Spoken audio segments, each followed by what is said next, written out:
This episode of the HHH Racing Podcast is brought to you by the Adelphi Racing Club. Adelphi is a racing club of like-minded people who enjoy horse racing and the camaraderie of being a part of something bigger than themselves. It's a true community. Adelphi's founding partners have all owned horses in other partnerships and syndicates, as well as their own, and the overachieving goal with Adelphi is to blend the benefits of solo ownership with the thrill of the partnership experience. Adelphi offers an interactive ownership experience with real-time access to other partners, trainers, bloodstock advisors, and other members of the team. Adelphi partners receive frequent multimedia content on their horses, including videos, photos, and others. Adelphi is an exciting class of yearling prospects by horses such as Street Sense, Laubon, Frosted, and Taprit, and has launched a brand new claiming and private purchase partnership. Join the club. And also, the show is sponsored by BetUS. BetUS offers up to 200 games a day with live betting, with each game between 300 to 400 different props to bet on. With a fast and easy-to-use interface, the BetUS live betting platform ensures that your bet is made quickly to ensure that you hit the odds available at that time. With mobile live betting available, there is no better way to enjoy the game. And now, let's start the show.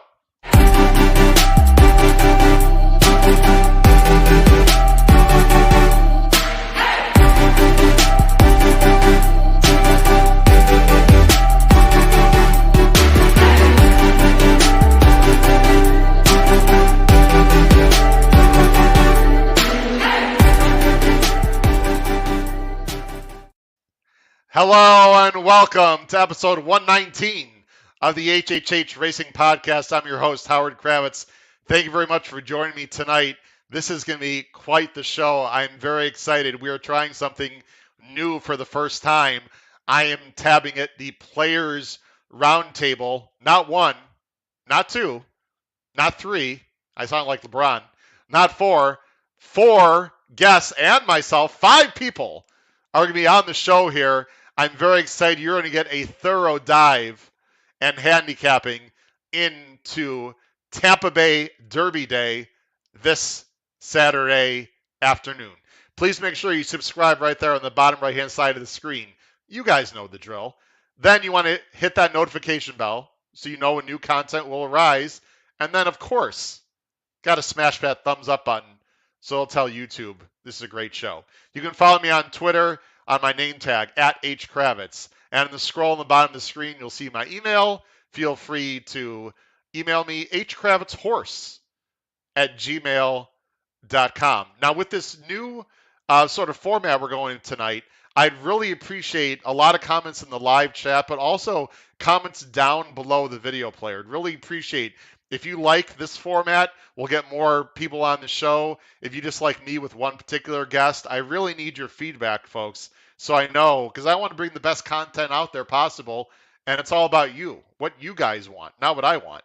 So please make sure you comment. Also, down below the video player, in the description, on the YouTube channel, of course, if you're watching this via other avenues such as Spotify, Apple Podcasts, Anchor, go to the YouTube channel and below the video player in the description, hit that Show More button. And that Show More button will give you details on all the promotions that I've talked about before. Before I bring on our guests, we got a lot of comments here. We have Alex. Alex, I'm not sure I've seen you before joining us. Alex, thanks for joining the show. Maiden Focus. What's up, Maiden? We talked today on Twitter a little bit. Thanks for coming here tonight. Got our usual guest here, Charles Blaha. Charles, hello, nice to talk to you. Dean saying hi to everyone. Dean, thanks for joining the show. Got a lot of people watching tonight. And our people that are coming on, our guest handicappers, no pressure, guys. This is tryouts. If everyone loves you, you're coming back on. If people hate you, you're out. So, just kidding, guys. No pressure. Very excited. All right.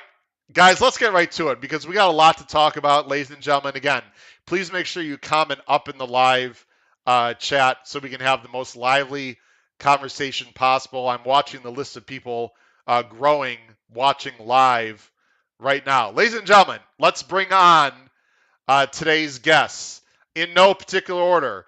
We have some people that have been, actually, everyone's been on before, one way or another, as we'll find out. First of all, our two sort of mainstays, my go to guys from the Northeast. I'd like to bring on Mr. Paul Halloran. Paul, how you doing tonight? Howard, how are you? I wore this just for you, Howard. Can you see it? Tampa Bay Downs, beautiful. Yes. I love it. Next, from the Mid Atlantic, Pete Visco. Pete, how are you doing? I'm good, Howard. How are you? I'm doing fantastic. Thanks for joining the show. Next, from Buffalo, or as they said in one of my favorite movies, Tatanka, we bring on Jim Pilares. Jim, how you doing? Great, Howard. Happy to be here. Jim was actually on before, way back in the day. He was one of our Zoom listeners way back in the day. So if you've been watching for a long time, you might hear that, heard of Jim's voice. Jim, thanks for joining us for his first video appearance on the show. And last, but certainly not least, a young man who's been on the show nearby me in the Chicago area, has worked at Arlington Park, Mr. Kyle Roscoe. Kyle, how you doing tonight? Good. How are you doing, Howard? I'm doing great. Guys, we got a lot to talk about. Thanks for joining the show. I'm going to go ahead and we'll switch to this format. We'll go to this one here.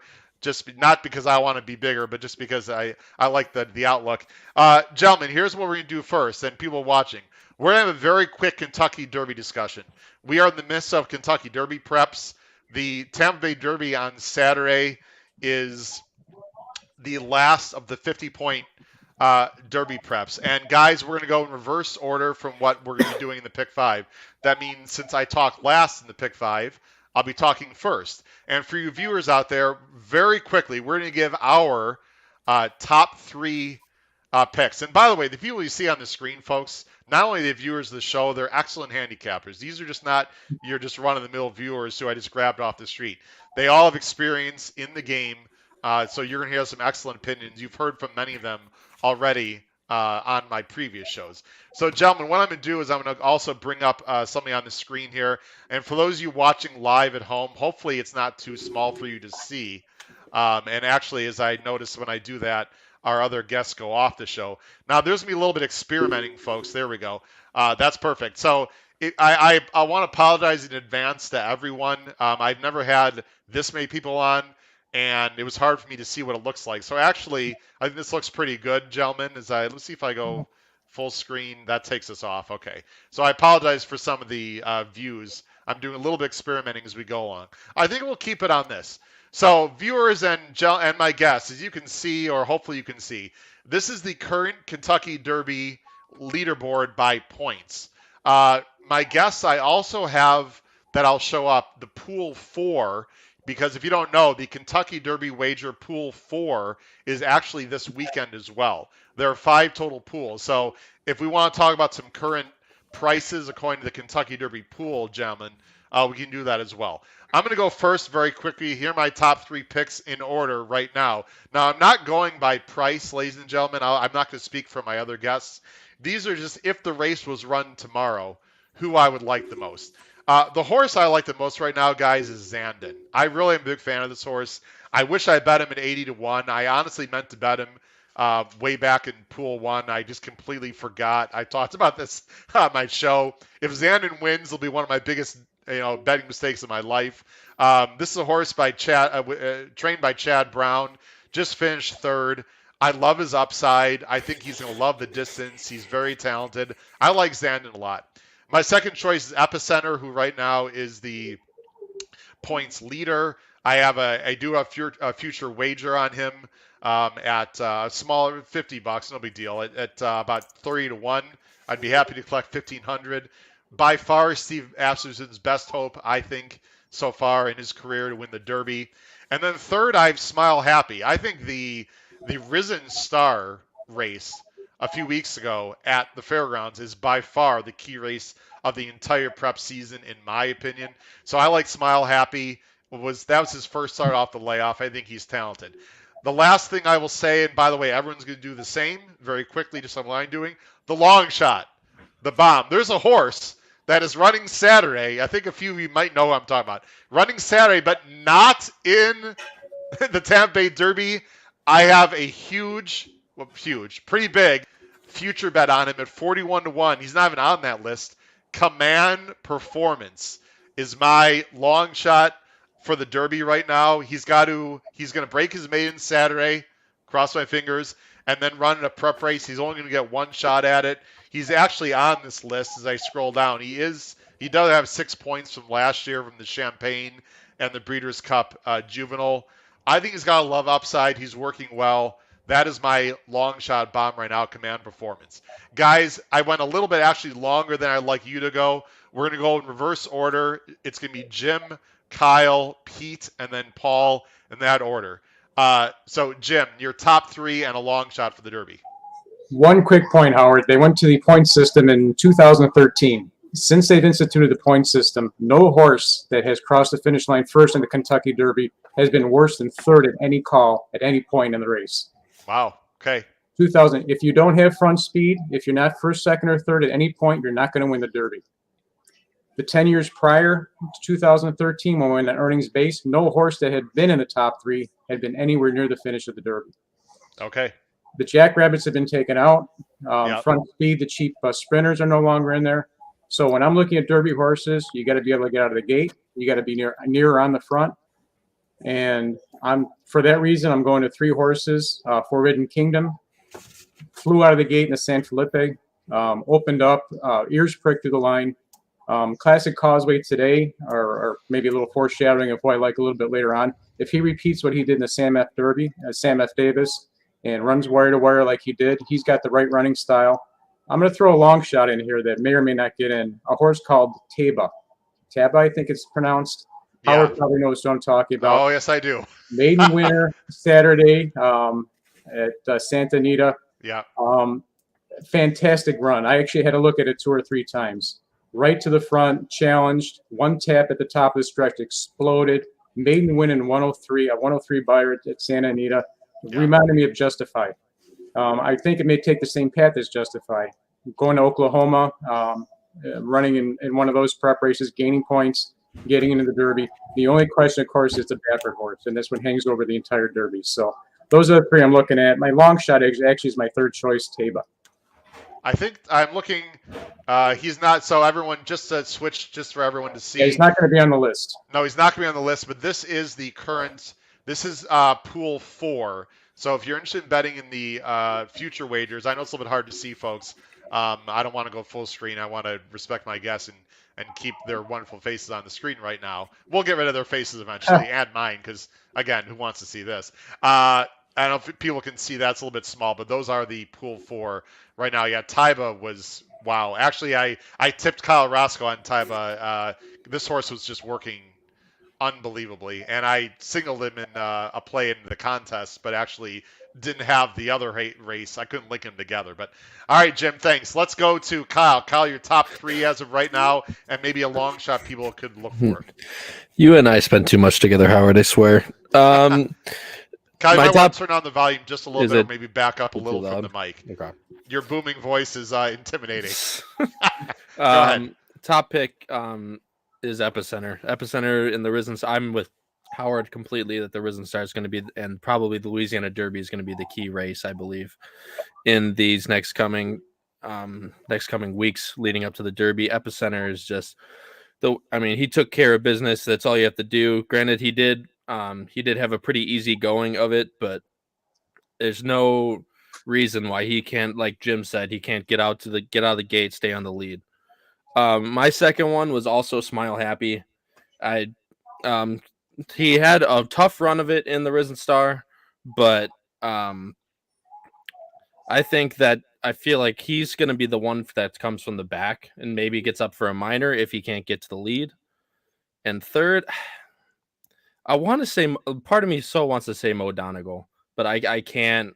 Yeah. I don't know if I can. It's between Mo Donegal and I just think the Louisiana horses are head and shoulders above everyone else this year. And that it's between Zandon or Mo Donegal for me. If as Mo well. Donegal's running, Pletcher's going to put him in the wood. I think he's Mhm. dangerous, but he's going to he's going to have one shot at it, and that's Right. it. Did you have a long shot, Kyle? You want to throw in there? It's again, I told you we spent too much together. Command Performance, because that's been touted by you forever. The young But man has that's been why- listening. yeah. I will say, I know Pete's. I got a feeling Pete wants to chime in. I will say, and everyone who's been paying attention knows, the Breeders' Cup Juvenile has been a complete dumpster Mhm. fire. The horses coming out of the race have been absolutely awful. But Command Performance, I'm hoping, is going to break that. I know he's a bit of a shot at this point, but Yeah. I still think he's very talented. Speaking of Pete Visco, let's go to you, sir. Your top 3 and maybe a long shot people should look out for. Sure, I'll try and go quick for you. So I'm Yeah. this was almost impossible as I was looking. It was a lot harder than I expected it to be. But I'm going to go on top with Simplification, who actually saw a comment just pop up. a Yeah, minute ago. John Muller. Sorry, John. Yep. Good John work, Muller. John. Thanks for joining the show. John, you got a friend in Pete and vice versa. Too bad, John. I'm sorry about that.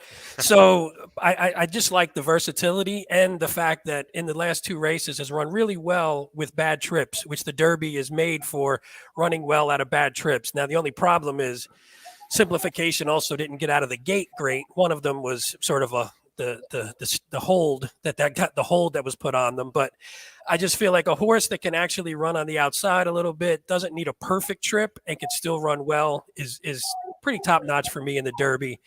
Second, I'm going to go with you guys, Smile Happy. I thought he just sort of jogged around in the Risen Star. I don't think they tried with him very much, and he still made up some really good ground at the end.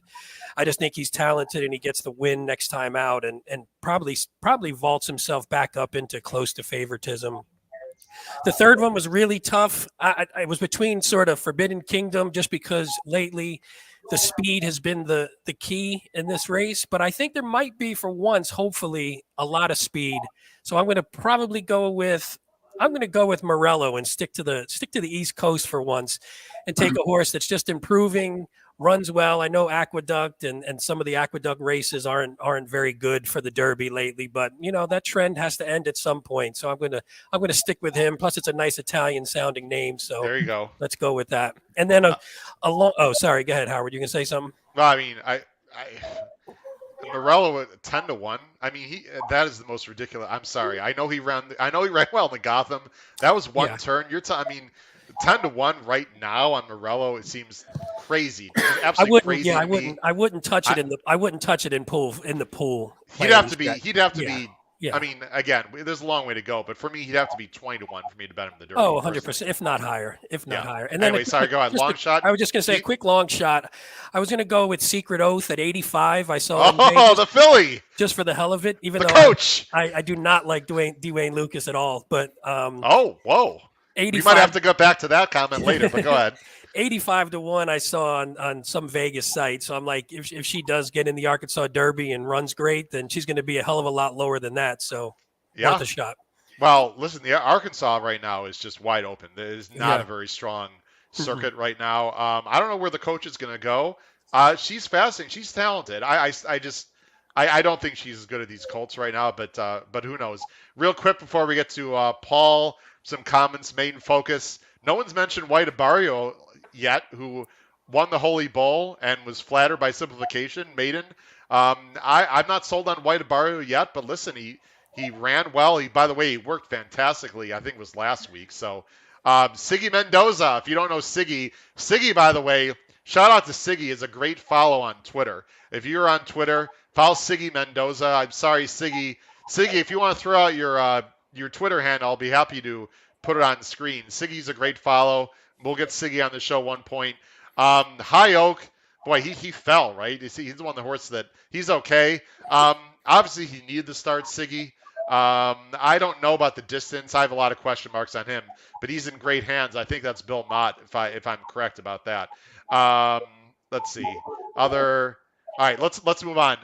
Paul, I got a question for you though before we start. This might be the most pressing question of all. Listen, we've got horrible things going on in Ukraine. We've got crazy weather throughout the country. We've got jockeys being suspended. We've got Baffert's in court. But the pressing question that everyone wants to know throughout the country is the following. Where are we going to dinner Belmont Stakes weekend, and who's paying? Well, Howard, you are going to be treated to Don Pepe, which is the greatest Italian restaurant on earth, which is about 3 miles from Aqueduct, about 10 miles from Belmont, and it is a throwback. And you are going to love it, and you will be my guest, even though you keep winning all these $1 million contests. I appreciate that. I'm looking. By the way, I got a little inside info. I'm not going to say who or what.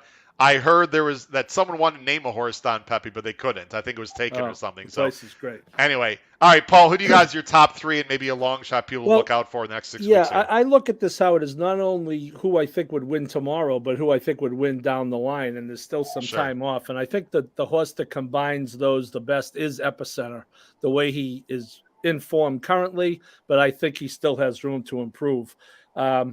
I like Zandon as my number 2, so that exacta has no chance.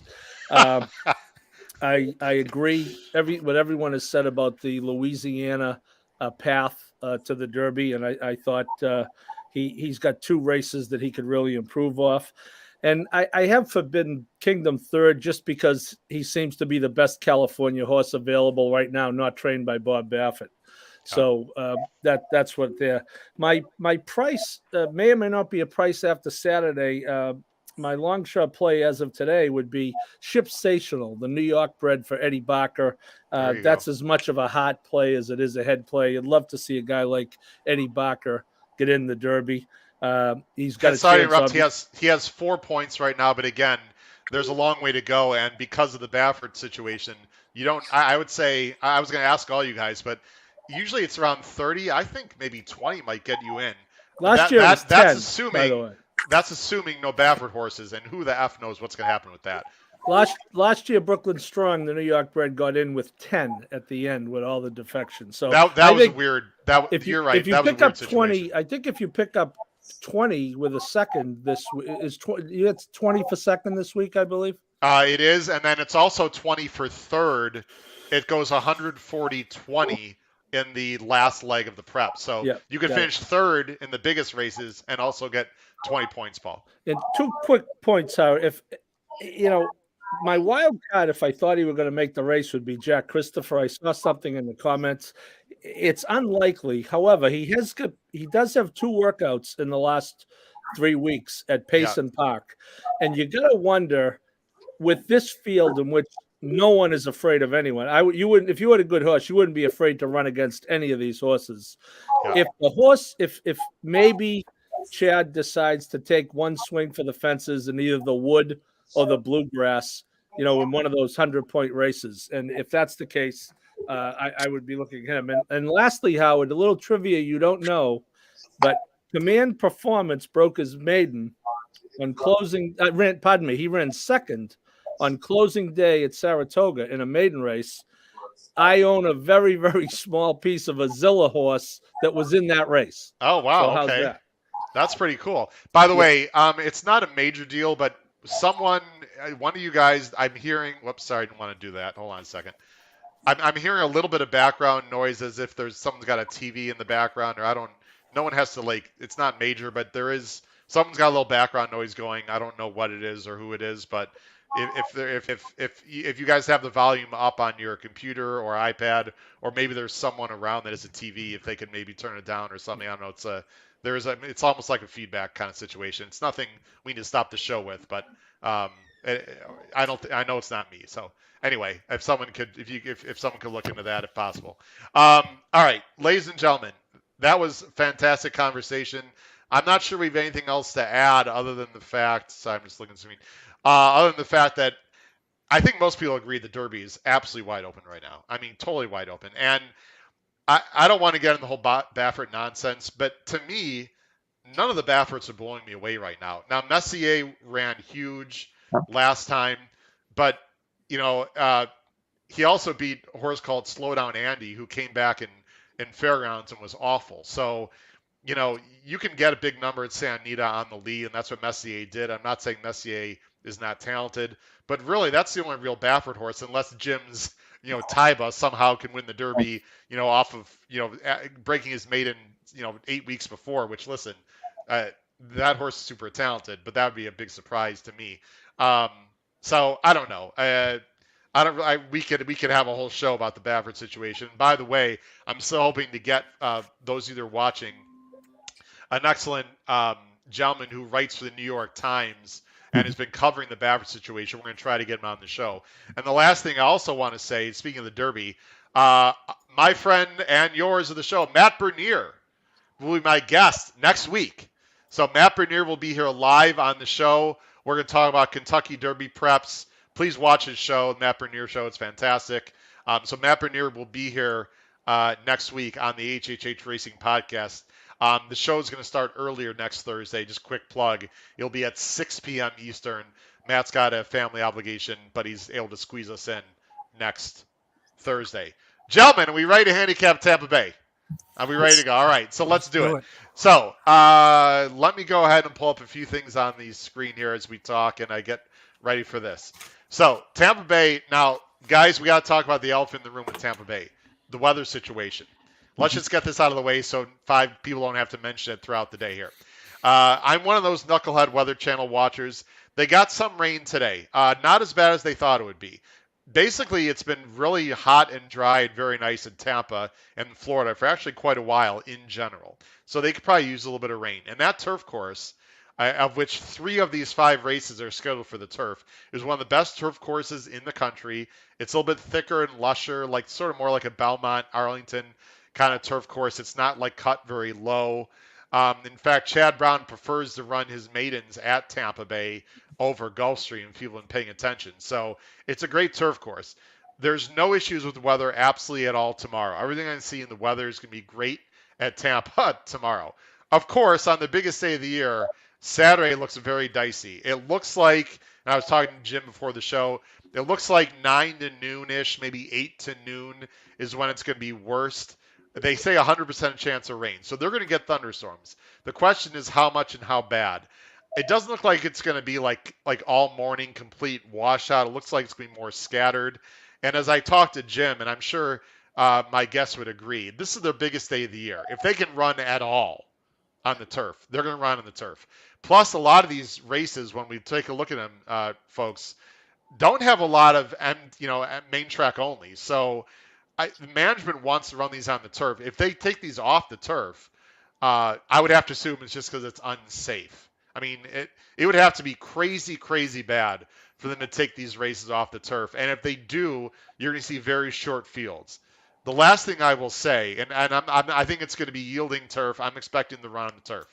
There are no turf races on the card until race 7, which is our first race. So you don't have to worry about the turf course getting chopped up. And the last thing I'll say, those of you that are part of my podcast pool, our play, assuming they're on the turf, will be this pick 5 that these great gentlemen in front of me are about to talk about. So pay attention very carefully. All right. Sorry for that quick intro, guys. We had to get all that out. Now, let's get to the races here. I'm going to go and bring up my screen.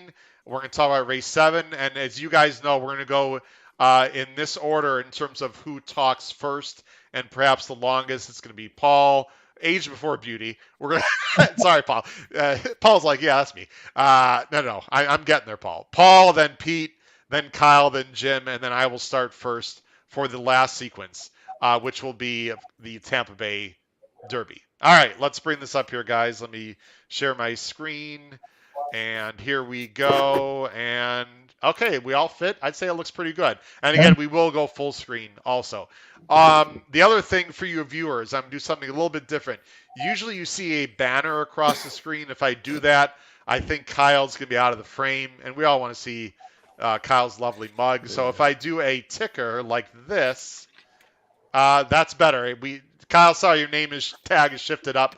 We can still see you. So, ladies and gentlemen, and this is the first time our guests have seen each other's picks. So, and I only saw their picks a little while ago. So, you will see all of our picks rolling there across the screen.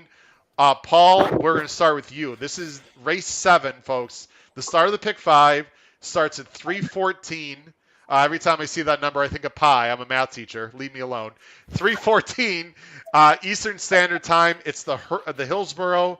It's grade 2. It's on the turf. They're going 1.125 miles. This is for older fillies and mares. I'll go ahead and show everyone There is the field there. The post-time favorite is for Chad Brown, the number 5, Bleecker Street. And I believe, Paul, that is who you're going with as I go ahead and bring up the PPs. Yeah, he was my top pick, Howard. The only thing that aggravates me is he was 7-1 last time, and I missed that bus, so I'll probably get run over by this train this time. But, he seems to be in form. You talked about the fact that Chad does pretty well he does well in turf races everywhere, actually, but especially Tampa. I kind of like the fact that he kept the jock on him. He obviously on this day had some choices for jockeys because everyone's in town for this day. I'm not going to like the price compared to last time, but I think the race sets up well for him. I think Lady Spitespear is a dead send, and I don't see her lasting at 1 1/8.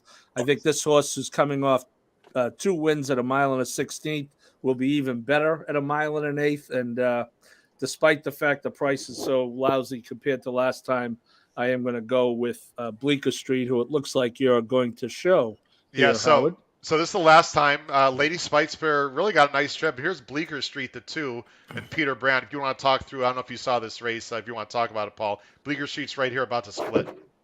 Yeah, well, he was inside, as you saw, and it looked like the jock had visions of going outside, and then he found that room in between, and you'll just see here, it isn't so much Lady Spitespear giving it up, but he just really accelerates to the wire.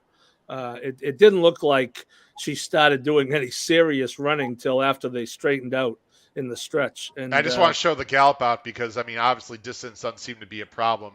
By the way, no disrespect to Paul, but if you had let me bring this back up. I'll bring all of us back up here as I switch.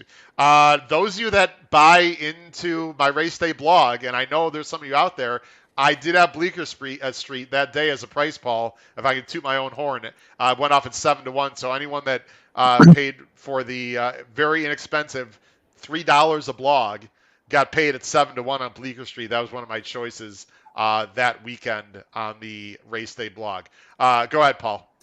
I went with Runaway Rumor second. Again, I may be a little partial to the New York breds, but Larry Goichman, the owner breeder, is a great guy. He's a Flintshire, which presumably means the yielding turf won't bother him. He ran a very good second at Saratoga on a yielding course last summer. Kind of tailed off at the end of the year, didn't run great his last 2 or 3 starts, but again, I think this is a horse that can close. I think he's got Jose Ortiz on him, who's riding very well, and I just think that he's maybe more of a board horse, which is why I have him second. I think I saw Pete has him second as well, but I think he might be a decent price, and I have him in the number, and I kept Lady Spitespear third. As a pace play. The other horses I'll be using, Howard, in my ABC method. I have Bleecker Street and Runaway Rumor as A's. I have Jezebel's Kitten, and I do have Lady Spitespear as a B, just in case there's a wire-to-wire factor. And I have Rocky Sky, the other Chad Brown, as a C. Okay, Paul, that was great analysis. Let's go ahead. Again, I'm going to talk at the end at a lot of these guys. I won't put in my 2 cents too much. I want to give you guys your respect. But I will obviously make some comments that people can see on the screen. We'll go ahead in order, like I said. Pete, very quickly, who do you like here?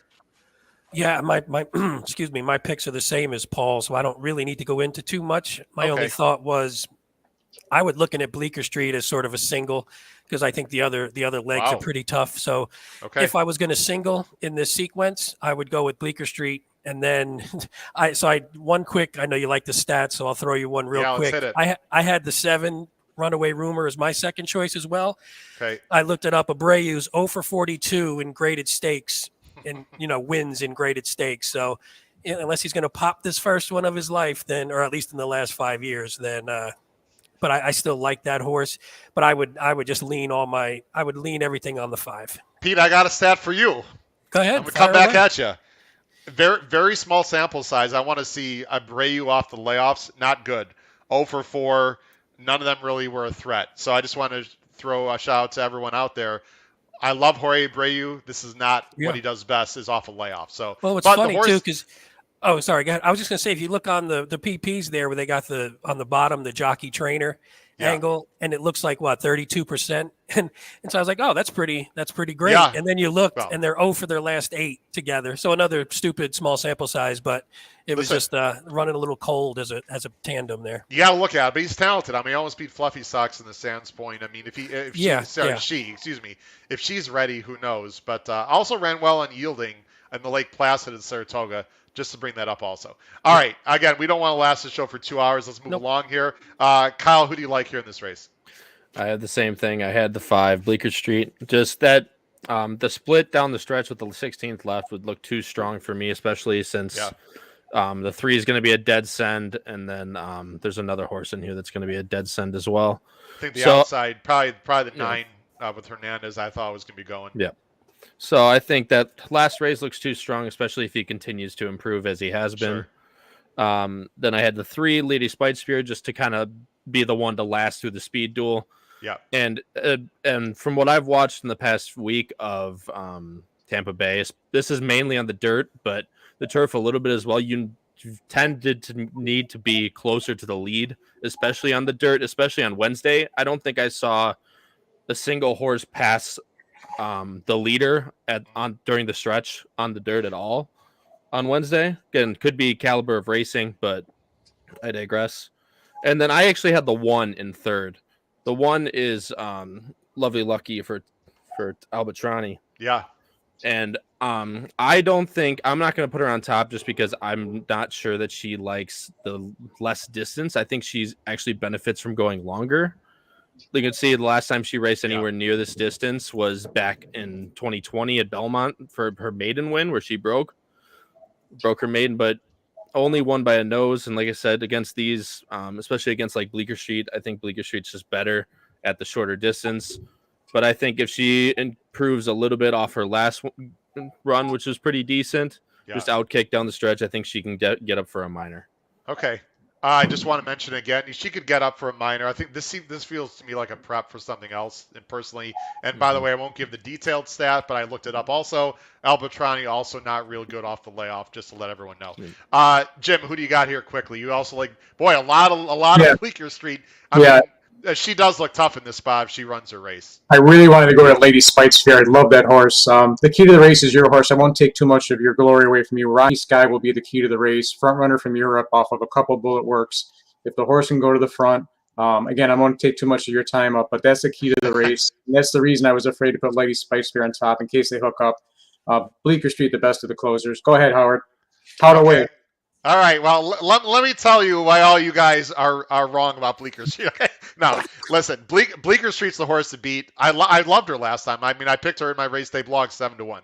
Let me ask you guys this question, and I'm asking a bit rhetorically because we can't take the time to talk to everyone in every race. If Chad Brown was in a stake race, and maybe I'm just getting caught up in the jockey gymnastics here, are you trying to tell me his better horse is Diaz and not Irad? I mean, is that? The fact that Irad's on this horse it really interests me. Now I'm going to very quickly. I'm going to show the replay of her only race here in the country. It was the Saratoga Oaks Invitational. I just want to, by the way, and this is actually very sad. I don't know if you guys heard this today. Rocky Sky lost to Cone Lima. Cone Lima actually died today in her stall. It was on Twitter. She had some kind of accident. I don't know what happened. So. Cone Lima is in the horse heavens. Horrible for the connections. Feel awful about that. But anyway, Rocky Sky was in this race, and Jim mentioned this horse has speed. Now look, I don't know what kind of speed she had in Europe, although it looks like according to the form she had speed.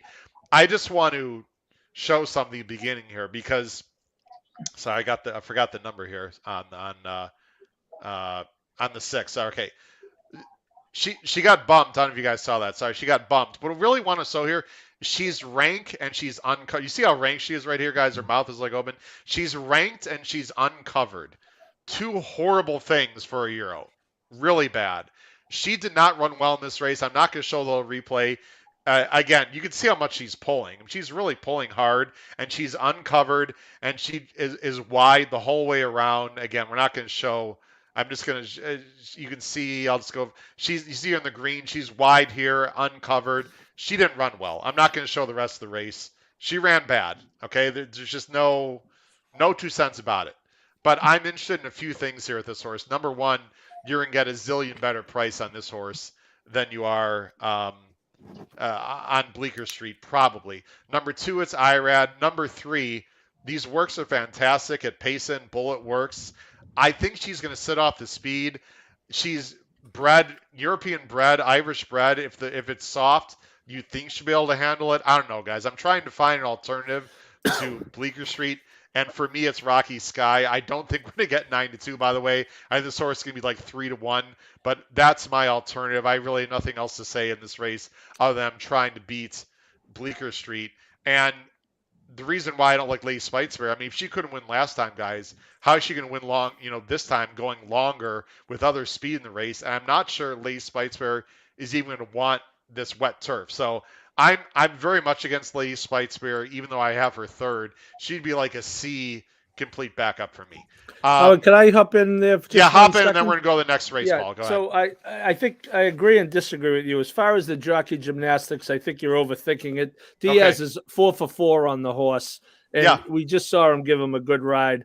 I think the presence of Rocky Sky makes Bleecker Street maybe 2-1 or 5-2 instead of 8-5 or 9-5 because Chad's other horse is going to take money. So but I will say this. The Con Lima story is tragic. We don't have time now. I wrote a big preview of the horse the day before the Saratoga Oaks. Guy named Joe Grafeo from Florida owned the horse, sold out to Eclipse, but kept a portion of it, came in for the race. That horse went wire to wire in the Saratoga Oaks. No one closed that race whatsoever. So, the race that your horse ran is probably better than it looks on paper.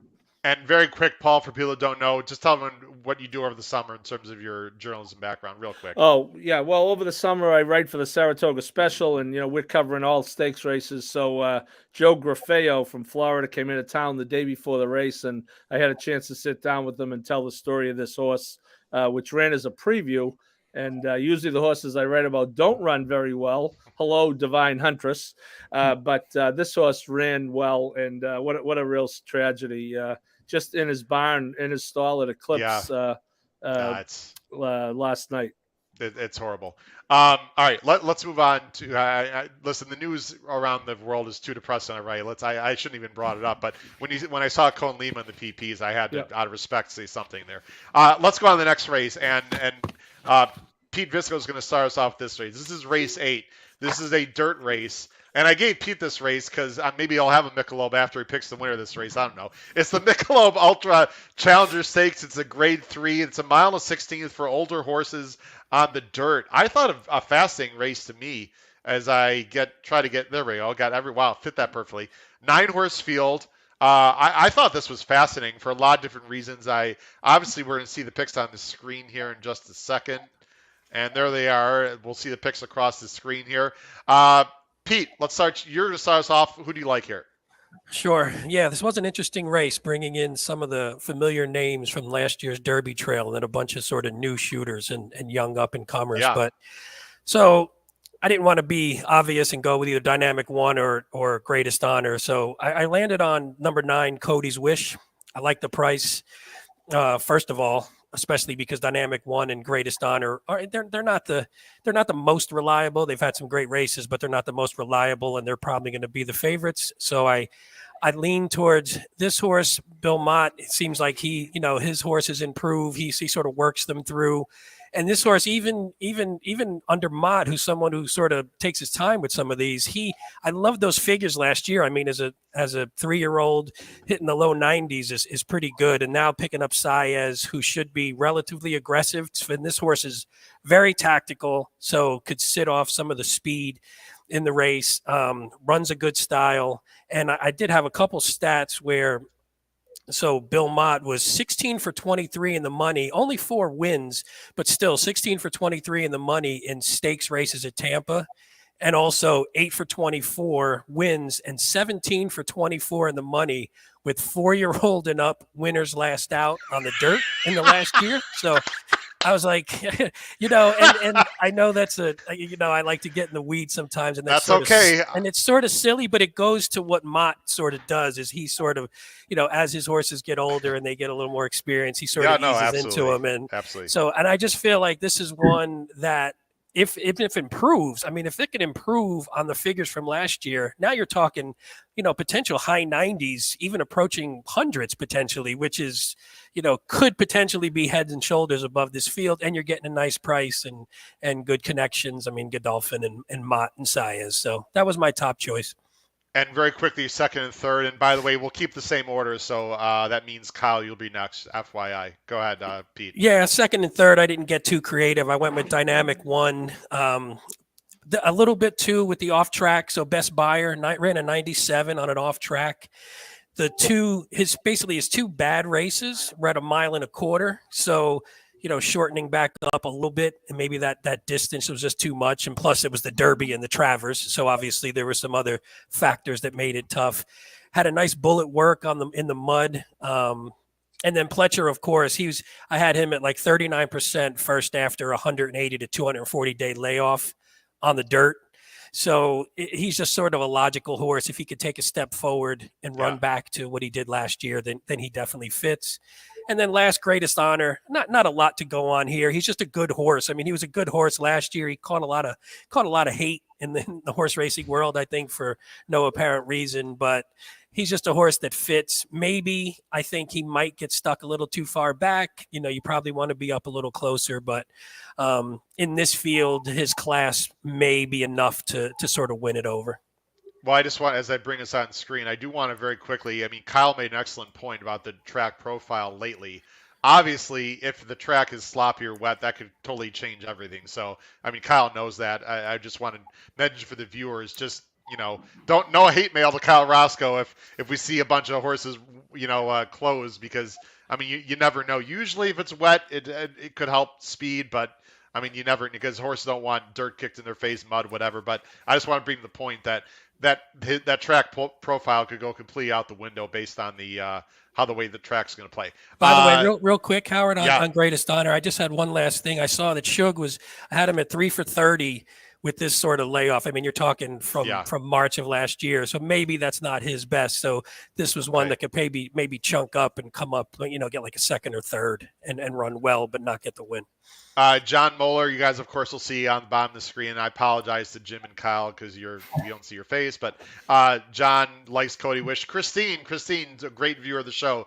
Christine, thank you very much for joining us here tonight. And Charles Blaha is interested in Cheryl's Spite, which we may or may not. Actually, I don't think any of us has Cheryl's Spite. So not a bad call there. Cheryl's Spite, nice win last time, by the way, Charles. Can he take to the dirt is the big question. And Trish Smith. Trish, thanks for joining in from Lexington. Everyone throughout the country. That's what I love about this show. All right. Sorry, Kyle, Kyle, it's your turn. Sorry. Mm-hmm.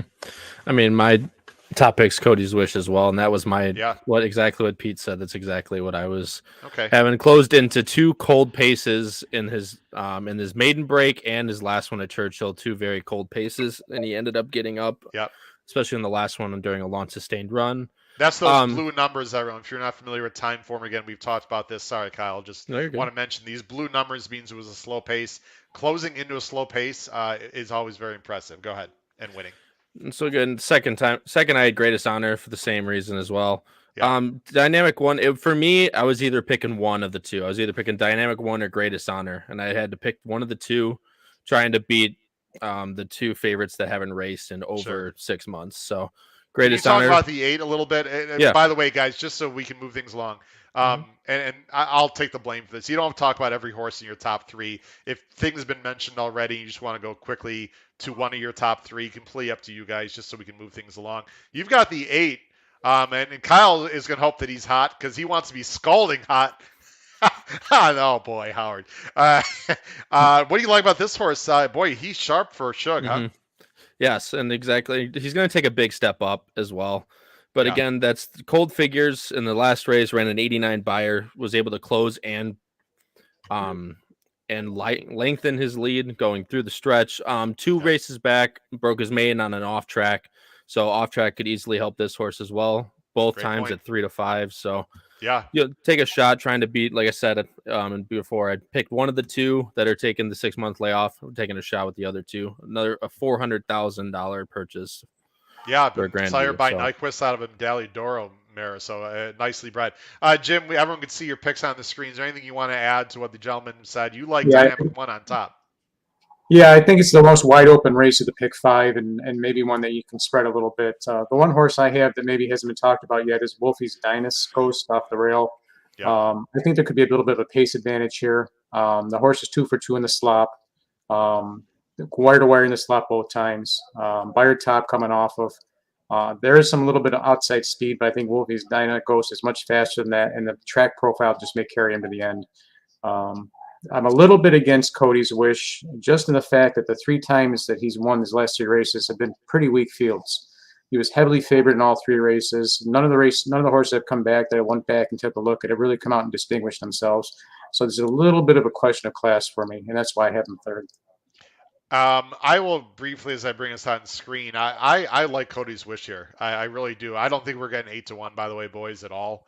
But it's Saez, Mott, Godolphin, Curlin, I mean, blah blah blah. 1-1-1. But I'll take 5 to 1 on this horse. A little concerned about the outside post. He's gonna have to find a way to tuck in, but he is really sharp. I know he's off a layoff, but Mott is not exactly a guy that's gonna gun off a layoff, but it's not a big layoff. It was just basically Thanksgiving. He's been working at pace and lights out. If he can handle the wet, the probable wet surface. He ran well in his debut against an Askin for Baskin and Muhammad, which was a very nice maiden race. Anyway, I like Cody's Wish. I will say, Jim, I almost put Wolfie's Dynagos second, and C Money was asking about the pace scenario. I think he's going to take a little bit more heat than we think, which is why I have him third. I think, let me just, Tune In is not nearly as good, but I mean, Tune In has to go, right? I mean, the 7 has to go, you would think. What is Scalding going to do? Scalding's got to go from the outside. That's a horse that Kyle's interested in. Cody's Wish might use some tactical speed. I mean, 2 starts back, he was up, pretty close to a 45 and 4.5 at Churchill. And then Cheryl Spite is more of a closer, probably. But I don't know. I like Wolfie's Dynaghost. I just think he might take a little bit too much pace pressure. And then I've got, of course, Dynamic One in second, guys. I do have one quick thing on Dynamic One, then we'll move on. The East Coast boys, Paul and Pete, Pletcher's got a nice older horse called First Constitution who runs in New York quite a bit. And Dynamic One has been completely outworking First Constitution at Palm Meadows. So I just want to bring up the point that I actually watched one of the works of Dynamic One recently. I like what I saw. So I think there's a chance that Pletcher's got this horse already off the layoff. I do not like – sorry, Pete. I don't like Greatest Honor. I thought he was overrated last year. This is like a year layoff for Shug. Where's this horse been? He's a dead closer. I'm not sure the track's going to play well for that. I know people are going to say, what about Dynamic One? I think he's a better horse, and he has more recency. So I'm totally against Greatest Honor. He'll be like a C for me at best. All right, ladies and gentlemen. Hopefully, we're probably talking too long, but we love talking. I was going to go till, again, about 9:15 if our guests can stay long. But, guys, if any of you have to leave before that, let me know. Well, let's go through a little bit quicker through the next one, mainly because Kyle's going first, and, who knows what his opinion is going to be like. Just kidding, Kyle. Just throwing some shade. Kyle, let me switch the picks here. Hold on one second here. There we go. Jim said he thought the last race was the most wide open. I think this is the most wide open race to me. That's just my opinion. It's the Grade 3 Florida Oaks. It's for the girls on the 3-year-old restricted, mile 16th, hopefully on the turf. Kyle, what you got?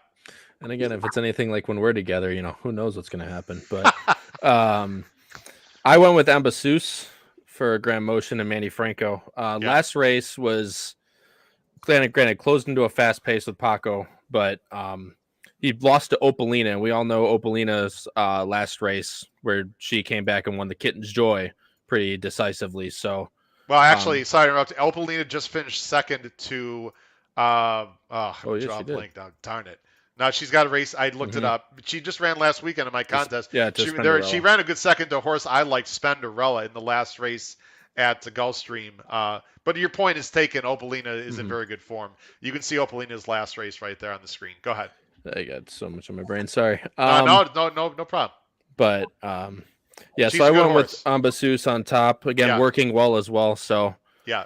then second I had Spicer, which last time out actually beat Ambasus, and that was back in November at Aqueduct Broker Yes. Maiden Good point. for Chad Brown. But like I said, a little bit of a layoff, as we all know. Chad Brown's not he's got his horses ready off the layoff. But I'm gonna let's Ambasus's last race. Like I said, finished second Opaline. I'm gonna take her over Spicer this time out. Sure. And my third with On Alert for Shug. Okay. Again, I have to take a step up in class and a little bit farther back, but the turf has been a little more fair in my observations than the dirt.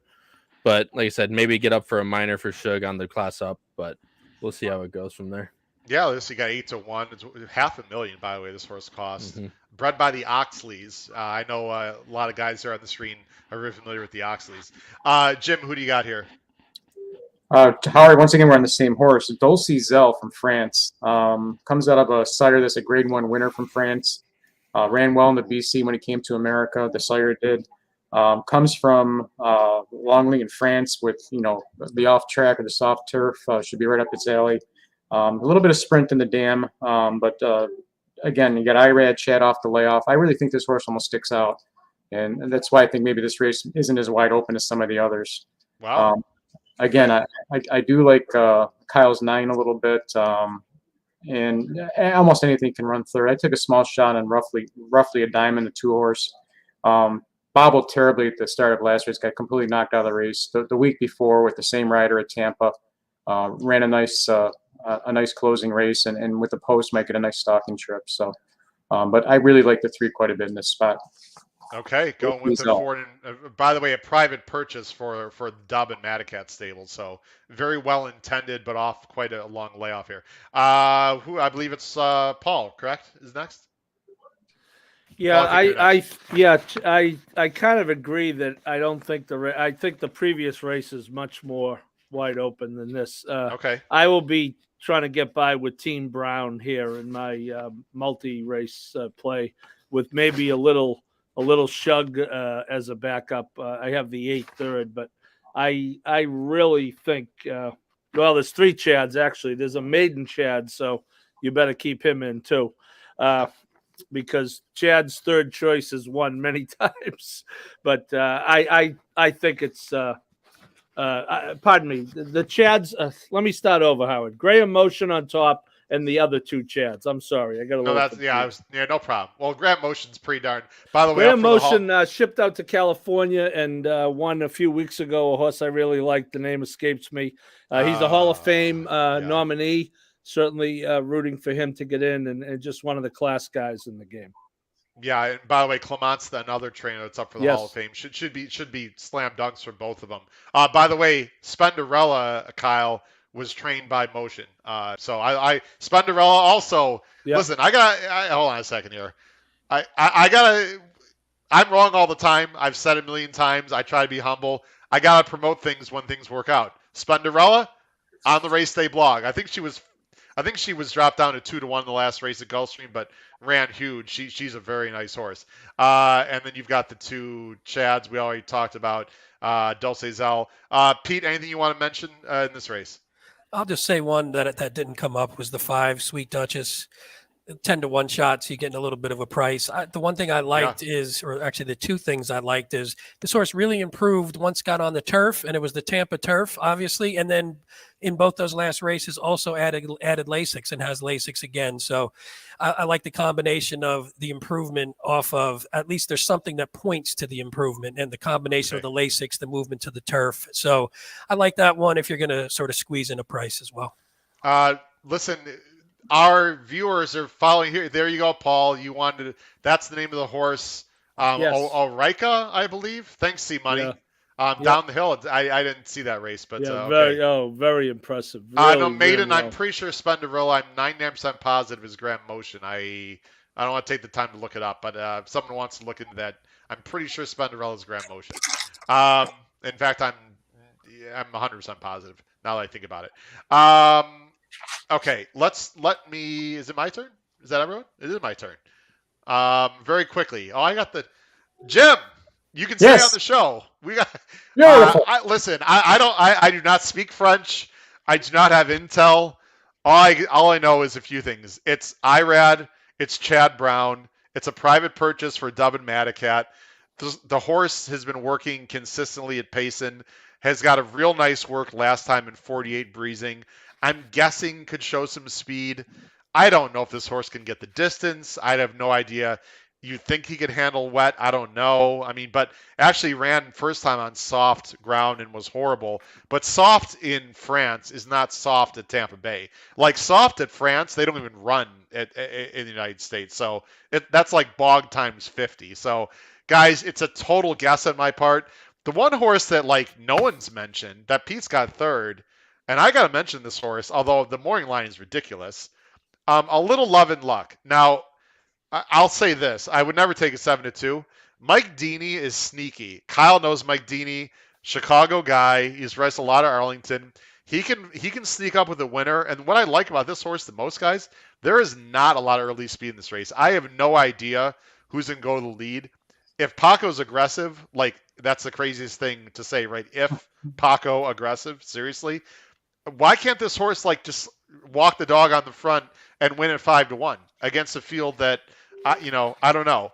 I agree with everyone. I think Ambitus, the 9, is definitely the horse to beat here. I'm not sure the race flow is going to work out for this horse, and she might be wide every step of the way, but she's the horse to beat. That's my take on that race. I thought it's a very tough race. I don't think the 1 is impossible too for Mark Casse. I mean, so this is a nice horse from Canada. Tough race. Let's move on here. Again, if you have any comments, and as I put us all, we have 2 more races to go here. Again, thanks for watching. Ladies and gentlemen, please put comments down below the video player. Do you like this format? Do you like where we got to do it here? There we go. These 5, do you like this kind of format here? Do you want to be a guest on the show? Obviously, we're going to have more famous people on the show as well, but I like to, mix things up. Tell us what you think below the video player, what you think of this format as we go ahead to the penultimate race, and this is going to be Jim leading us off here. It's the 10th race. As I go ahead and switch, we'll go full screen as I switch another button, and welcome to my world, everyone. There we go. Picks on the bottom of the screen. Jim Pilars is going to go first. This is also for 3-year-olds. This is for the males on the turf. 1 mile. It's the Columbia Stakes, 75K. Jim, who do you got? Well, Howard, I think this is actually a 2-horse race. I went with Kitten Mischief over Fort Washington. Kitten Mischief is actually getting back to the turf, which she should have been on all along. She was actually meant for the turf. The first start was rained off. And I think maybe the connections, either the owner or the trainer, got a little bit of Derby fever. Won in the mud in the debut, and then he ran a decent second on the dirt and took a shot at the Sam F. Davis a couple weeks ago. To be honest with you, I actually tried to beat Classic Cosby, and this is one of the horses I used. Okay. But back on the surface, it belongs. The sire is a multiple Grade 3 winner on turf.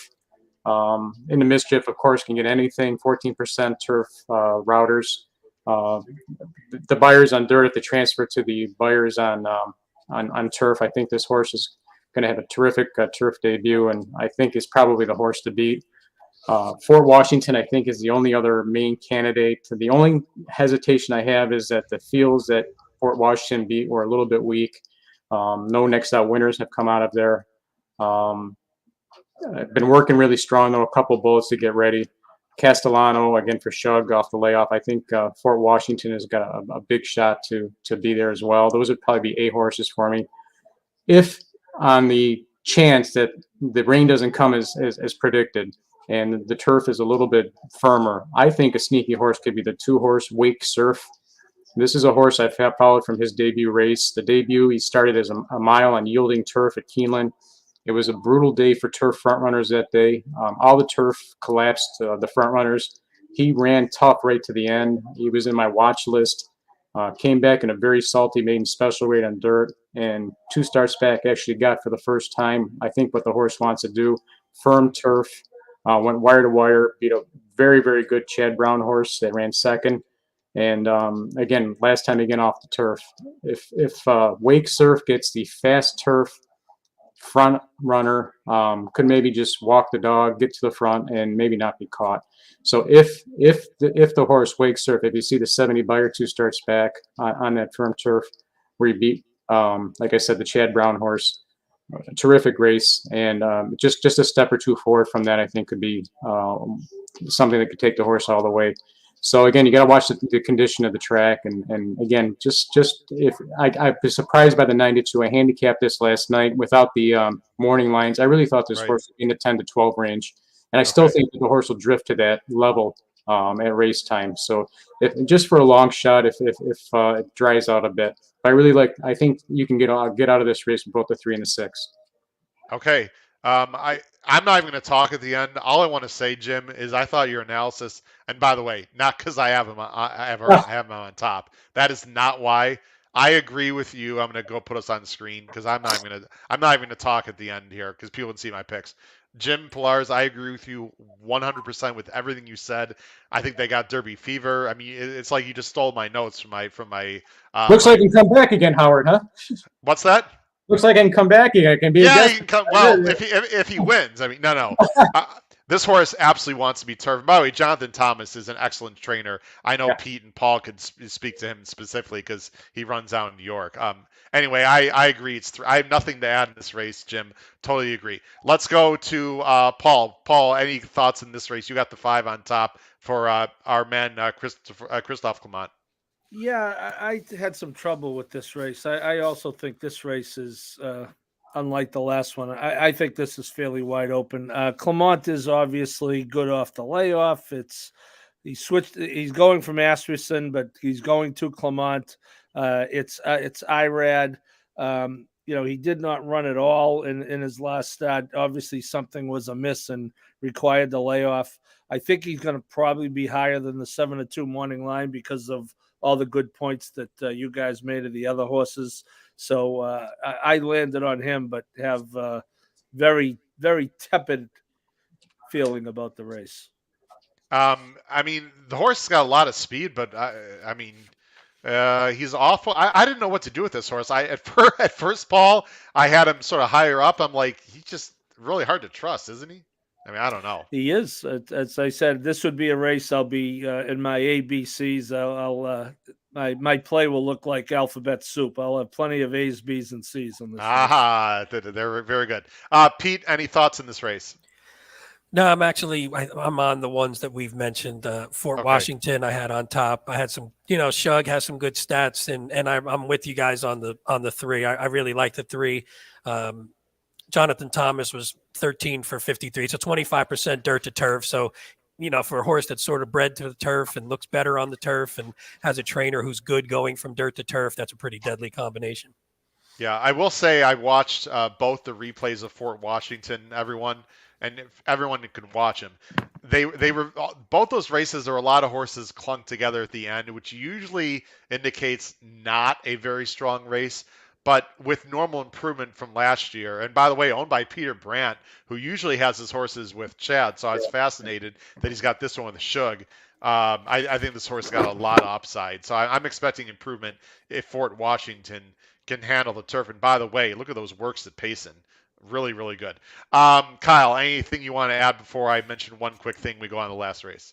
My only thing would be on the 8. It would be on the 8 Gingrich, which last time out got 4th, but he lost by 1 3/4 to Grand Sonata. Who that was the horse that I got confused last time. That horse came back and won the Kitten's Joy. So, like I said, if he can improve off that, I think he's got a good chance, especially being a little bit closer. But and then what everyone else said, I had Fort Washington and Heaven Street. Okay, and by the way, Gingrich, Jim, is the horse that beat Wake Surf in that Keeneland race. Mm-hmm.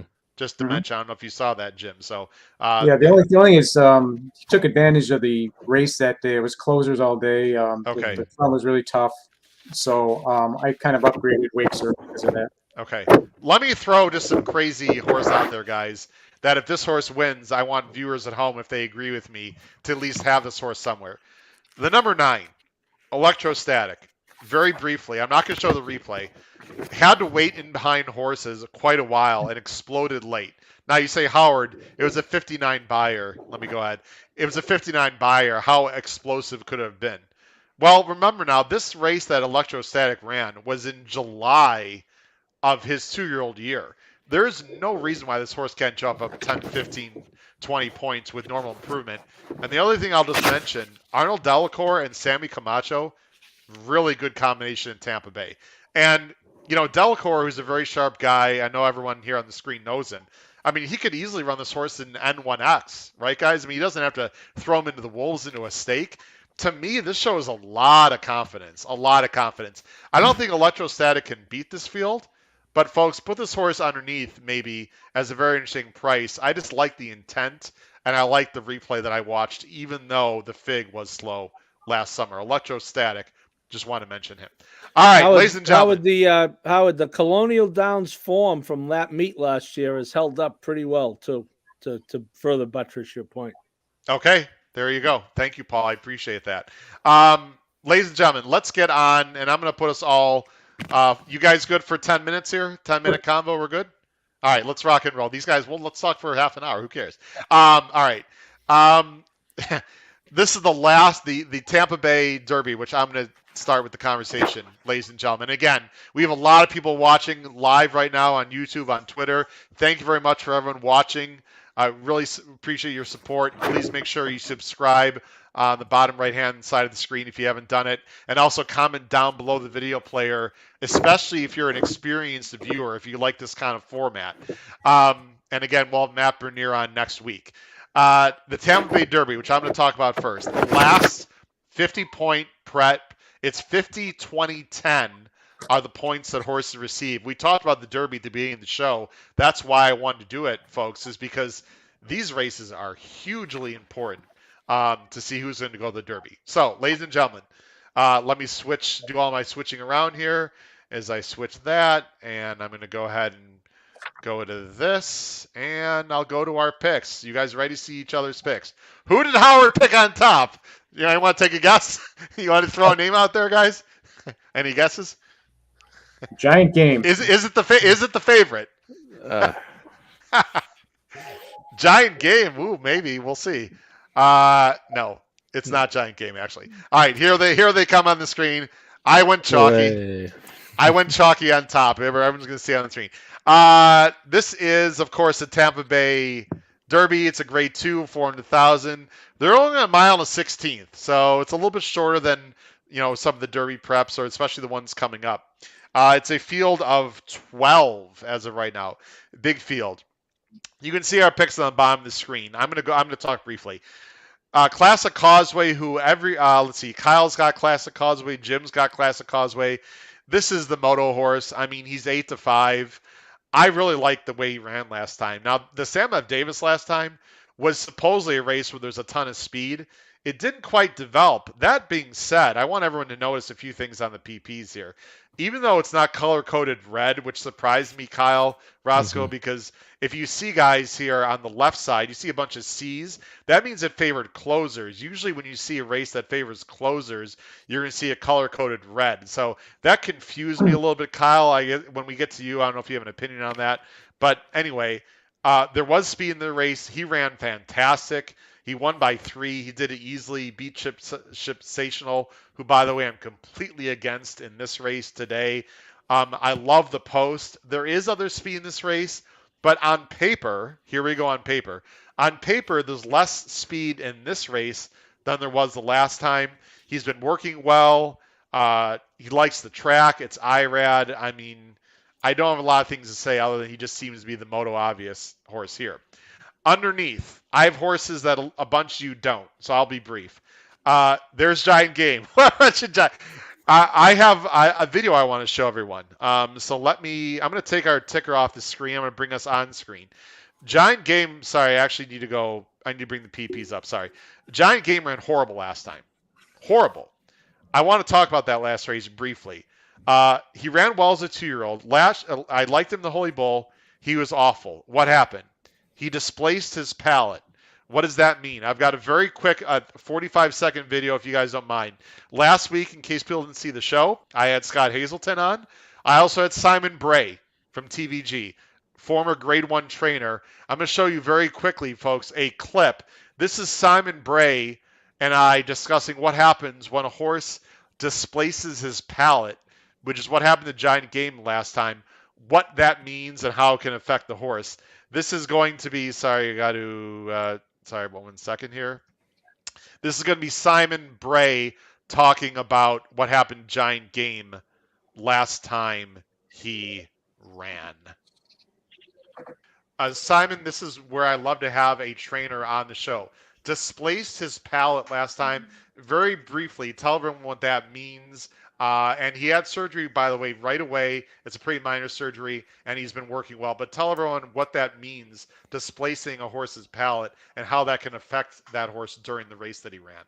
Well, it affects the horse's breathing. What happens, the horse, is airway. They have the soft palate. And what happens, it elevates above the epiglottis, and it blocks the airway. So there's less oxygen getting down into the trachea and the lungs. So basically, it's like you running and someone just, putting their hand over your mouth or sticking a sock in your mouth and you're trying to breathe. It's not going to work. So they can do a little minor procedure. Sometimes we've seen it with there's other issues, other types of throat surgeries called entrapped epiglottis would be another one. This is different from displaced soft palate, but sure, they're easy fixes and horses have had them and have recovered well from them. So that is good information. And something I always say, sometimes I like a performance like that where it's just too bad to be true. I'd rather a horse finish 8th beat in 24 lengths than 3rd beat in 3 lengths with no visible excuses. We saw it. So there you go. Again, I thought that was an excellent explanation there from. So I go and bring us on screen. I thought that was an excellent explanation from Simon Bray, who, by the way, was fantastic, as well was Scott Hazelton. Like I said, guys, that like he said, and you can see, I mean, that race was just too hard to believe. Something happened. He had surgery 2 days later in his stall. It's not a big deal. Take a look at his works, guys, since then. I mean, and I've seen them, by the way, too. Fantastic. I think he's sitting off of classic Causeway, sort of in the pocket, or, in the second flight. I think he's going to have a good trip. I love the price. I love the fact his last race looks bad. I think Giant Game's got a big shot. Yes, I'm biased. I have a future bet on him. I want to say it in full disclosure, but it's not just that. I just think he's very interesting in this spot, and I've got another interesting horse, Happy Boy Rocket, in 3rd. I'm not going to show the replay. It was very professional last time. There was a discussion on Twitter. Maiden Focus, I think, was part of this discussion, I believe, if Maiden is still listening, as we have a lot of comments. Maiden Focus is one of the viewers here watching tonight. When Mott goes from maiden special weight to stake, he has very good stats. So he doesn't just throw anyone into a stake. This horse has been working well. He's got some nice works at Payson. He's going to get a nice trip. He's lightly raced. He's a price. I actually was there, guys, that day at Pegasus Day when Happy Boy Rocket broke his maiden. I liked him that day. I like him again. I have 2 prices underneath. There's horses that are lower morning lines in this race, guys, I just don't like. That's my take. I'm not going to go on and on. I'm going 4, 5, 3. I am against the 9 that a lot of people are going to like here, with the understanding the horse can obviously win and do well. I'm against him. I was going to say, on your 3 there. Yeah. The one thing that concerned me was the win was on Lasix, and now losing Lasix. Sure. Just a little thing I want to point out before we forget. Pete, it is such a tough game. I don't play the Lasix game a lot, but I'm not taking away from your comment. It's a good comment. We go to Paul. Paul, what do you got here in the Derby? Howard, before I go, I want, when we used to run out of money at the dog track, we used to have people's bets, which I picked the dog against someone else head up. I want Chip Sensational against Giant Game for multiple holes last. Oh, hold on a second. Is this on live national worldwide TV? Is this going to affect our dinner? Is this, maybe we can throw a little, like, someone's got to chip in more for dinner at Belmont. You got it. Chip Sensational versus Giant Game, correct? I couldn't like Giant Game any less. What? That's it. I'm taking Paul. I'm taking. But wait, what happened to Paul, guys? Where'd he go? Paul, are you there? Just kidding. I had to do that once tonight. All right, there you go. Shipsational versus Giant Game for something. We'll figure it out, Paul. By the way, I would love to see Dale Romans win the Derby. That would be cool, wouldn't it? I just. So I went with Shipsational. Okay. Who again a little sentimental, but I kind of agree with your pace scenario. Howard, he might be up against it a little this time. He might have picked up the pieces last time. But I think he could be more tactical. Last time was an aberration as far as how far behind he was. Okay. Then I went with Classic Causeway, and I do like Happy Boy Rocket. I'm a big Frank Fletcher fan, and I agree with you about Bill Mott. He doesn't run in these races for the hell of it. Totally agree. Pete, what do you got here in the Derby? Nothing. I'm on Shipsational as well, but not with a ton of confidence. I think aside from Classic Causeway, this is pretty wide open. So I just sort of went with the wet track lean. I think Shipsational on the wet track is really nice races. Pete, I'm sorry to interrupt. Paul, Pete, sorry, Paul. People who are commenting, maybe turn your volume down. Paul, I'm not going to show the comments, but people are just suggesting maybe turn your volume down a little bit. Sorry, go ahead, Pete. No, that's okay. So I like the last workout. I mean, the workouts have been pretty strong. Didn't have the best trip last time just from being too far back. So again, that was my lean, but not with like 100% confidence or anything. Sure. And you like the 4 off. So you want to mention anything about Major General coming off a layoff for Pletcher? You've got third. Yeah, and that was more of a. That was more of a. Hey, if this horse just comes back and is better, then you just don't know. I mean, it's Constitution out of Uncle Mo. Yeah. Pletcher's good off the layoffs with 3-year-olds especially. Been working steadily, and I like the tactical speed. So if for some reason Classic Causeway gets some pressure, then I think Major General potentially could sit off and maybe get first run. Do you know who Major General worked with last time? Everyone's sitting down ready for this. You want to take a guess? Last time he worked with Command Performance, and I will just say Command Performance outworked him. Come on, Command Performance! Come on! But I think that was just sort of a maintenance move because Major General has worked a lot faster before, so I'm just having some fun. Kyle, what you got here in the Tampa Bay Derby, sir?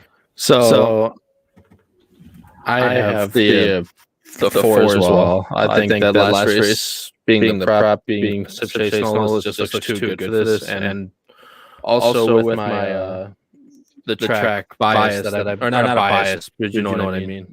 Going through it, especially on Wednesday, I think being close to the front is going to be better. I got to interrupt you.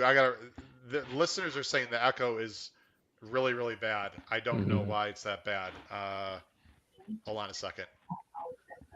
Oh, I'm sorry. Everyone try now. If you're listening, guys, I think that was my fault. I don't know. Maybe not. People that are listening to the show, I apologize. I'm going to bring the PPs back on. Actually, I'm just going to leave them off for right now. I don't really know why there's that bad an echo. People said it's really bad. I don't know if that's. There wasn't an echo with you, Howard, and I think you just fixed it. Yeah, it's good. Actually, yeah, it's better now because all of us were echoing, but you weren't for some. Right. Oh, yeah. All right. I'm Great sorry, host. everyone listening at home. Great job hosting. I don't know what that was though. That was very bizarre. I don't know. Sorry, guys. Okay, it should be fine. I'll go ahead, Kyle. It's good now. I could hear myself. It's all good. My bad. Everyone listening at home. Go ahead. But again, Moto obvious horse here. I think he continues to improve off the Sam F. Davis, and he goes on to win. Like I said, being towards the front as well. And Shipsational would be my second. I put him in second. Ran his last race at Belmont in the slop. Ran really well. Granted, very cold fractions as well. But I think he'll benefit mostly if this gets taken to an off track. And then I didn't know that about Giant Game. If I would have known that about Giant Game, the Displaced Pallet, I probably would have put him third. But I agree with you that it was something that was it looked too bad to be actually like true. I put Money Supply in third off his strong maiden win, granted only at 27,000, into a very, very hot pace at 6 furlongs. I think the distance won't be too much of a problem for him. A $400,000 purchase for Klarovich. So I think he'll have a decent running into the minors. And this replay is actually really good to look at. He's pretty far back. By the way, I think this horse can take a lot of money, guys. I agree too. He's right here. It was a very hot pace, but I think we need to watch the replay because I know he's going to take some money. And you see in the Klarovich, he's got a pretty big stride on him. Go ahead, Kyle. There's really not much to say. He just wins well up the inside. Yeah, he cuts back to the inside and just rallies up the rail for a pretty easy victory in this race. 91 in this race, especially with the very hot pace. I don't know about how true that buyer is going to be. But he'll definitely have to take a step forward in this race against much, much harder competition. But I think he could definitely run for a placing. And another horse to mention that you already did was Happy Boy Rocket. That was gonna be like a price play for me because I loved him last time out. I knew you were there. Yeah. So, but I'm just gonna go Moto Obvious, go Classic Causeway. By the way, I have a prediction, guys. Paul, here's another prediction for you. Ready for this? I think Money Supply at 10-1 morning line will be lower in the odds at post time than Shipsational. You want to make another bet on that? No, I'll just stick to Shipsational beating Giant Game. By the way, I hope you're right. I don't have Money Supply anywhere. I think this is a huge ask. Yeah. And people are going to see this 91 Kyle, and people are going to see, Jose Ortiz and Chad and Klarovich. I think Money Supply, I wouldn't be shocked if Money Supply is a second choice, guys. I would not be surprised at all. I think he's going to be about 4-1, 5-1, and I think Major General is going to be about 4 or 5-1. And frankly, I don't like either one of them on top, at least in my opinion. Sorry, Kyle, were you done? I sort of jumped in there. It's all good. Jim, real quick, any thoughts? Real quick, Howard, I guess we're sharing notes again. I agree with you completely on Classic Causeway and Giant Game. I think the money to be made in this race is in the underneath. I'm completely against Money Supply. The sire's 2 for 29 with dirt routers. I don't think he'll like the distance. I'm against Shipsational. Again, I think he just closed late, sloppy up for second last time. He's been running against New York breds. I think those will be the second and third choices. I also like Happy Boy Rocket. I was undecided between that. I kind of went to Major General for third just because it's a Pletcher off a layoff with 3 bullet works in early February to get ready. But the horse does not have to hit the ticket. I can absolutely see a Happy Boy Rocket or one of several others running third. I think the money to be made in this race is absolutely in the underneath and the exactas and trifectas if you're going to be a vertical player. And this may even be a 1 or 2 horse use in the pick 5 as well to finish it off. I would be very, very happy if I'm alive to Classic Causeway and Giant Game in the pick 5. I will show my pick 5, Jim. And Jim, you're a New Yorker, right? So you're against the New Yorker. I mean, you're biased, guys. The Major General thing. One more thing, and we'll move. And we'll just end here. I don't like who he beat last year. I mean, he didn't really beat much, and so I don't know. It's an undefeated Pletcher for Winstar. I mean, if he runs a 90 and wins, I guess I won't be surprised. But I don't know. I actually think as I go, I'm going to go ahead and take the PPs off here, guys. Sorry, completely off. I want to do this. There we go. We don't need to see Warfront. Guys, you know what I think the best Pletcher right now is a horse called Charge It, who is running broke his maiden, is running in the Florida Derby. By the way, outworking all the other Pletcher horses I've talked about, Major General, Command Performance. Charge It. Just remember that name, folks. He's going to be running in the Florida Derby. I think he's actually Pletcher's best horse, in my opinion. I'm curious to see how he does. I actually might put a small future bet on him this weekend. I got to see what odds he is. Very quick whip around as we end the show, guys. First of all, thank you very much for coming on. Greatly appreciate it. We're not going to show everyone's pick 5s. I'll just throw it out there real quick because I have it. There's my pick 5 for anyone that's interested there, hosts and viewers alike. Jim, you see I have in the end there, 4-5.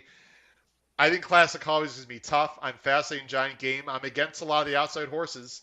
And if Happy Boy Rocket, I'll have as a backup. I mean, obviously, that's not my main ticket. As everyone knows, I play ABC, blah, blah, blah. I'm going to 2 Chads in the first race. Everyone can see my ticket there. We don't really need to talk too much longer. That'd be my $96 play if I were playing a caveman. Quick last whip round. We'll start just in order that we went. Paul, any thoughts? Anything else you want to say to the viewers? Any thoughts about Saturday, the Derby? Anything else you'd like to bring up? Well, I think it's great for a track like Tampa, Howard, despite their transgressions that we didn't get into tonight, but that's another story for another day. Notice how I skipped that, by the way. I'm with you on that, by the way. But Ridiculous. In general, though, I like it when a smaller track like this has their day in the sun. I went to Tampa right before the pandemic in 2020. I was there Super Bowl weekend, the year before they had the Super Bowl. Terrific little track. I watched Independence Hall work there on a Sunday morning. So I think I hope the weather holds for them. I hate it when, they have their one shot at a good day and the weather kills them. So, and I'd like to say that, Pete, I'm going to call you tomorrow because our picks are almost identical. We need to play a pick 5 so we can lose together. Let's do it. Might as well lose in misery together for sure. It's amazing how close our picks are. Jim, we will talk after the show. Absolutely. We will hit the pick 5 together. How does that sound? Sounds great. Yeah, I'm sorry. I don't want to keep talking. Pete, final thoughts. No, I just say I like the sequence. I think it's a fun one to pick. And again, hopefully the rain doesn't spoil it too much. But I like just a few deep races. I even think the Tampa Bay Derby, potentially, if you can beat Classic Causeway, you could at least get a price there. And I like the single on the front end. And I think Derby season is fun. This is one where there's not someone who just jumps out and is an easy winner or even like an easy 3 on top like we normally have. I think it's wide open. The next set of preps are going to tell a big story, and we're going to see when we get there. Hopefully there's some prices.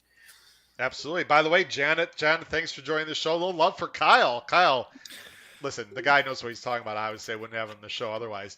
And speaking of Kyle, any final thoughts, Kyle, for your fans out there watching the show?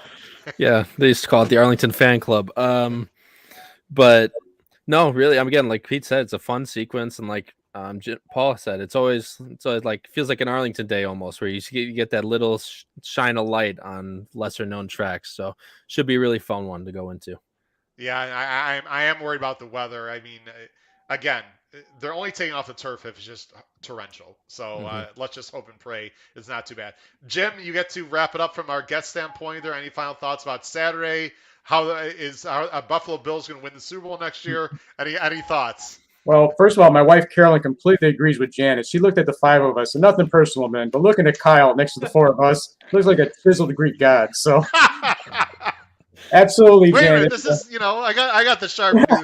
Anyway, go ahead. I just really would like to come back to my first Derby comment. Since they've gone to the point system, every single horse that's crossed first since then has not been in any position worse than 3rd at any point of the race. If you're looking for Derby horses, you've got to look for horses that get out of the gate well and are going to be on or just off the front. All right, we're getting. I don't know. There's big. I don't know what's going on with the echo, guys.